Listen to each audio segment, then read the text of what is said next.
In 2015, funded by the NCDC, which is the National Coalition Against Domestic Violence, in a survey of a 24-hour period, there were 659 phone calls placed on the domestic violence hotline.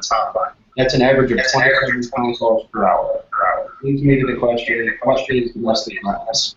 Also stated by the NCDC, that domestic violence is willful intimidation, physical assault, battery, sexual assault, and/or other abusive behavior as part of the systematic pattern of power and control perpetuated by one partner against another. It includes physical violence, sexual violence, threats, and emotional abuse. In general, domestic violence is a major problem. It is also a major problem near home in Youngstown and in Mahoney County.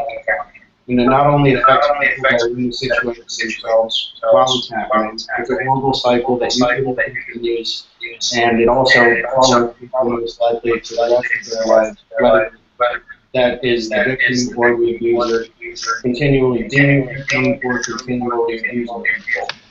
So, some main points that we're going to focus on are some earlier signs of abuse and domestic violence, the effects it has on people, some potential ways to deal with the situation, and our last major point will be the subject announcement. So let's start by exploring the warning signs of an abuser. It's very easy to overlook signs of abusers. According to compassfamily.org, some of the warning signs of abusers are jealousy, isolation, aggression, someone being very controlling, violence, extreme changes in mood, abuses of substances even. Abusers can follow a cycle of violence, harming those around them. The cycle of violence is built-up tension, explosive attack, and the honeymoon phase. When tension is built up, there's a lack of communication, stress, frustration, and even low self-esteem can occur. Explosive attacks cause anger and fear, and sometimes they even lead to fight and injury. In the honeymoon phase, you feel guilt and remorse. After suffering through a cycle of violence, children can be emotionally and physically harmed. How children are affected by domestic violence can physically and emotionally hurt them. Being emotionally hurt, children can become depressed, anxious, afraid, and guilty. With a problem as haunting as domestic violence, an escape plan is vital. You need to have an escape plan. Have an extra set of keys in your purse. Wear an extra pair of clothes or bring extra pairs of clothes with you. Keep all of your important papers with you. Prescription medicines, always have those in your purse or stored somewhere where you can get to them if you were about to leave. When coming up with an escape plan, it's nice to know the Sojourner House is there to help 24/7. What should you do if you're about to leave and you need to escape? Leave. Then call the police, and after you've called the police, then call the Sojourner House. And the Sojourner House will help you get a civil protection order.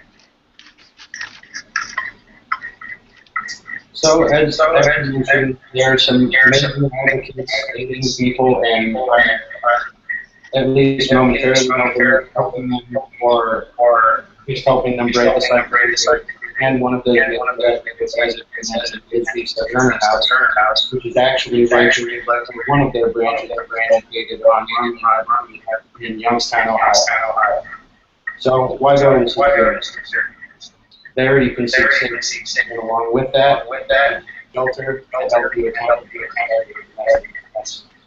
not only can they can also offer, and that can include just case management if necessary, and just general legal information also of what is necessary.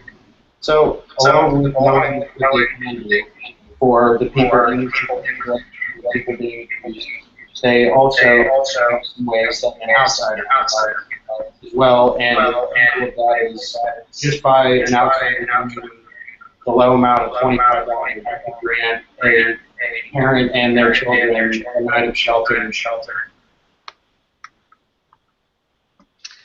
If you or someone you know is silently suffering from dealing with a spouse or significant other that displays these mentioned warning signs, do not hesitate to call the Sojourner House's 24-hour hotline.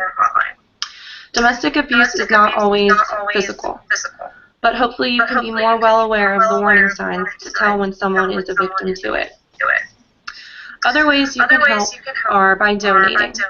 A small monetary donation is enough to provide one night of shelter and solitude for a victim or their children. You can also donate your time. Volunteers are always needed to help with duties. Even clothing, toiletries, and canned goods could go a lot further than you'd expect. A full list of needed items can be found on their website, compassfamily.org. The ability to donate online through check or donate your time is available, and when donating $100 or more, the Youngstown Foundation Support Fund will add 5% to the amount of your contribution.